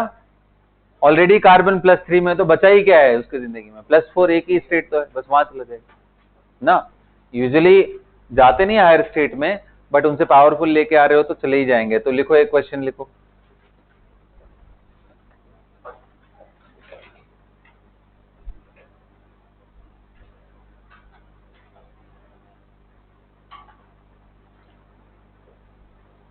कितने लोग को मोहर सॉल्ट मालूम है? बताया था मैंने, नहीं बताया मोहर सॉल्ट? चलो मैं लिख दे रहा हूं, ये टाइट्रेशन में बहुत यूज होता है, पूछता भी एग्जाम में। Mohr's salt, what is that? Ferrous sulphate, ammonium sulphate .6H2O। It is a double salt. अगर आप देखो तो ferrous sulphate is a salt, ammonium sulphate is another salt. ये सब ज्वाइंट कंपाउंड है ना। तो ये इसको बोलते हैं मोहर सॉल्ट। तो लिखो 0.1 molar, 0.1 molar capital M, 0.1 molar 2 litre aqueous solution of मोहर salt, 0. कितना बोला मैंने? 1 molar 2 litre of aqueous solution of मोहर salt। बोलो आगे, बताना है मुझे। is titrated with potassium dichromate,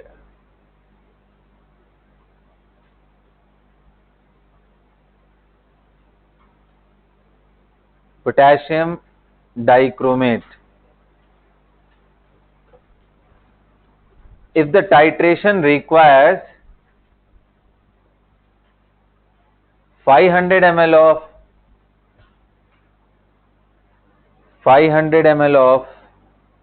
potassium dichromate in acidic medium, 500 ml of potassium dichromate in acidic medium, then find normality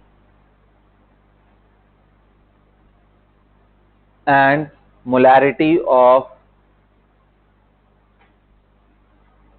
potassium dichromate used, normality and molarity of potassium dichromate used। potassium dichromate, K2Cr2O7, chromate इसको बोलते हैं, dichromate है ये। दो मतलब structure देखोगे पता है क्रोमेट का ऐसा होता है बिल्कुल सल्फेट जैसा, और डाइक्रोमेट ऐसा होता है।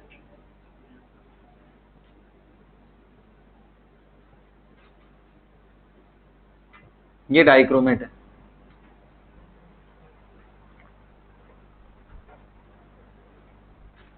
जल्दी खत्म करो इसको।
क्या आंसर आया सबका?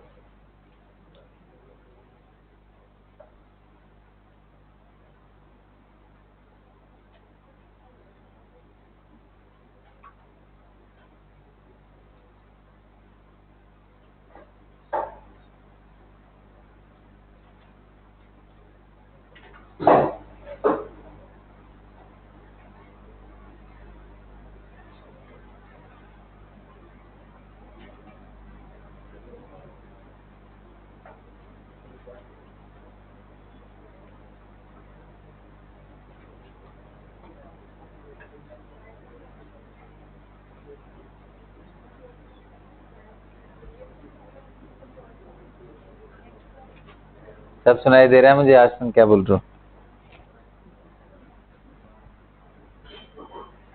चलो कर लिया सबने? क्या आएगा आंसर? पहले रिएक्शन लिखो। रिएक्शन नहीं लिख पा रहे हो? आओ मैं हेल्प करता हूं। कितने लोगों ने रिएक्शन अटेम्प्ट लिया है? कुछ ना कुछ प्रोडक्ट में लिखा हुआ है, हाथ उठाओ। चलो गुड। देखो इसमें क्या है, मेरी बात सुनो ध्यान से। FeSO4 इतना बड़ा सा स्पीशीज है ना, इसका केमिकल नेम है ferrous ammonium sulphate. Ferrous ammonium sulphate, okay. Double cation sulphate anion है बस उसके पास। So when it is treated with K2Cr2O7 in acidic medium, तो कितने लोग कह रहे हैं सर इतना बड़ा सा कंपाउंड है, बट इस पूरे बल्कि फैमिली में सिर्फ यही एक है जो ऑक्सीडाइज होने वाला है आयरन +3 में। तो इसका बस इतना सा लिखना था आगे। यही पहचानना है ना तुम लोगों को, तब से यही समझा रहा हूं। आप नाइट्रोजन को हायर स्टेट में ले जाने की गलती नहीं कर सकते हो।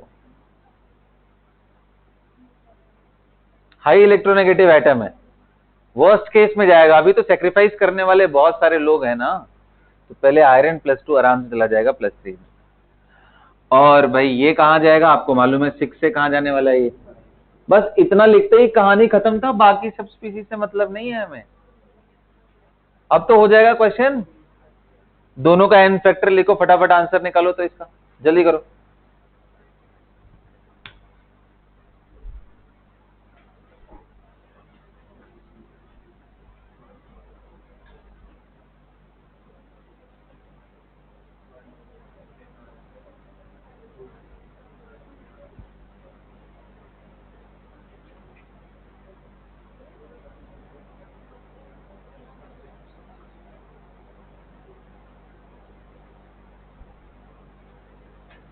चलो नोट कर लिया सबने? बोलिए, हो गया? क्या हुआ? चलो आओ देखते हैं। बताओ भाई, इसका एन फैक्टर बनाया, इसका क्या लिया हुआ था मैंने? 5 और इसका एन फैक्टर इसका बताओ बेटा। 6 आ रहा है, सबको क्लियर है? बस तो क्या करें हम, देखो इसके लिए क्या लगा दूं मैं, molarity into volume into n factor. और उसके लिए क्या लगा दूं, वॉल्यूम मालूम है, मोलैरिटी मालूम है, इसको भी वही लगाता हूं, molarity into volume into n factor. बताओ भाई, मोलैरिटी इसका कितना था? इसका मोलैरिटी नहीं मालूम, वॉल्यूम मालूम है 0.5, एन फैक्टर भी मालूम है 1 इज इक्वल टू इसकी molarity, volume 2 litre, n factor 6। कितना आ गया भाई मोलैरिटी? हाँ क्या उल्टा लिख दिया है? ये तो यही बताया मुझे जो अपनी।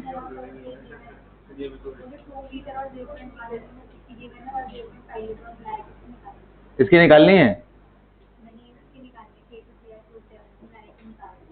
मतलब कि तुम्हारे कहने का मतलब ये 0.5 लीटर दिया है, एन मोलैरिटी नहीं। ये देखो मैंने गलती नहीं कही भाई, जपनीत ने जो बताया मैंने लिखा। और इधर इधर क्या 0.1 हो गया ना? तो कहानी वही है, बस बदल दिया।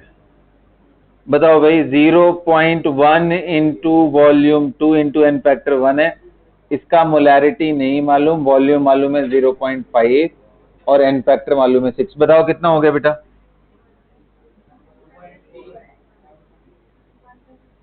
2/30 आ गया मोलैरिटी। नॉर्मेलिटी कितना आ जाएगा? Molarity into n factor. अब भाई नॉर्मेलिटी किसका निकाल रहे हैं? K2Cr2O7, एन फैक्टर भी उसी का यूज करेंगे। तो 2 बाई कितना था? 30 इंटू मोलैरिटी कितना है?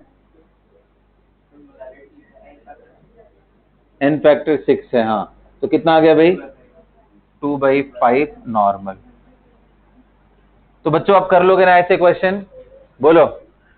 अच्छा, एक अभी तक मैंने सारी कहानी तुम लोग को समझा दी, एक चीज को छोड़ करके बस। वो क्या है कि अगर रिएक्शन ऐसा हो रहा है जिसमें एसिड प्लस बेस रिएक्ट कर रहे हैं, यानी non redox,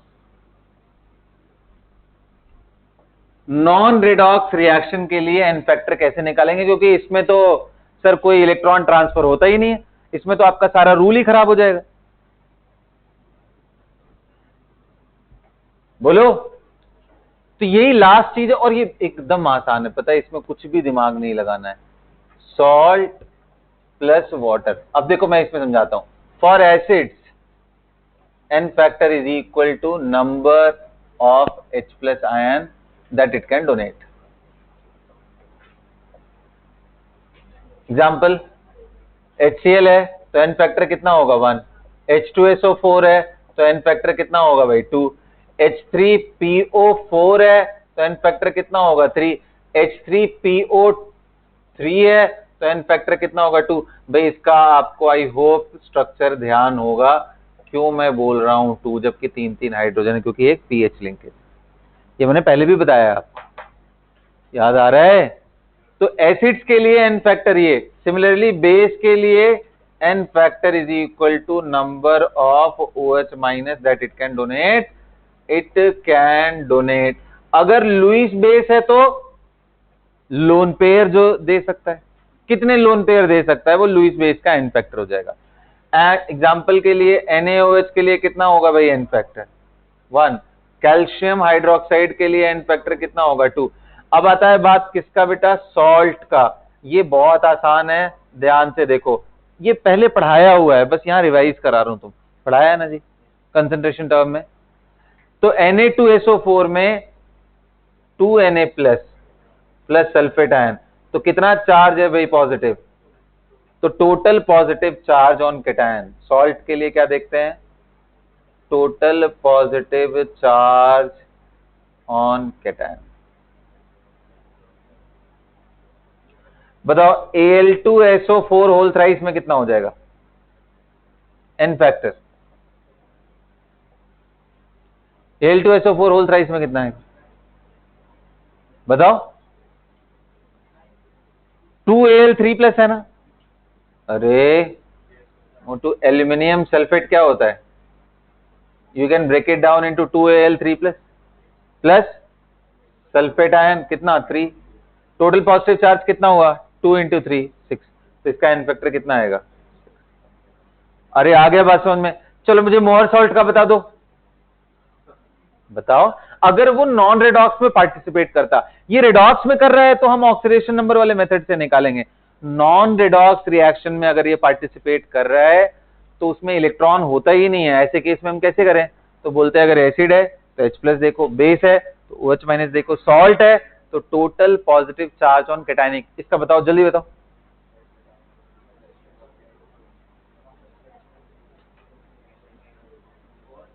yes, that is the correct answer. 2 यहां से और अमोनियम आयन का 2 4। वाटर को मत बोल देना sir 6H plus 6OH minus, water को नहीं ब्रेक करते हैं, सॉल्ट को सिर्फ, salt only salt. So iron का +2 है, अमोनियम का +1, वो 2 बार है तो इसलिए +2। टोटल कितना हो गया? अरे ऐसे देखो ना, टोटल पॉजिटिव देखो या टोटल नेगेटिव, सॉल्ट में तो बैलेंस ही रहते हैं ना, एक ही बात होती। अंडरस्टूड? तो लिख लेना for non redox reaction this is how we calculate, and with this everyone we are done with redox completely, है ना? अब देखो इसमें टाइट्रेशन के ना बहुत सारे फॉर्म्स हैं, जिसको थोड़ा रिएक्शन वगैरह पढ़ाने के बाद +2 में मैं दोबारा एक बारी आपको मतलब इसको और ज्यादा क्लैरिटी दूंगा, लेकिन अभी इतना बहुत ज्यादा मैंने बता दिया है आप लोगों को, ठीक है। और एक ऑनलाइन लेक्चर लूंगा इस पे, जिसमें मुझे वो इलेक्ट्रोड पोटेंशियल को क्लियर करना है आप लोगों को, ठीक है, वो उसी से करूंगा, वरना ऐसे टाइम बहुत वेस्ट हो जाएगा, ठीक है। तो दैट्स ऑल फॉर एवरी, अगली क्लास में ऑर्गेनिक स्टार्ट करते हैं।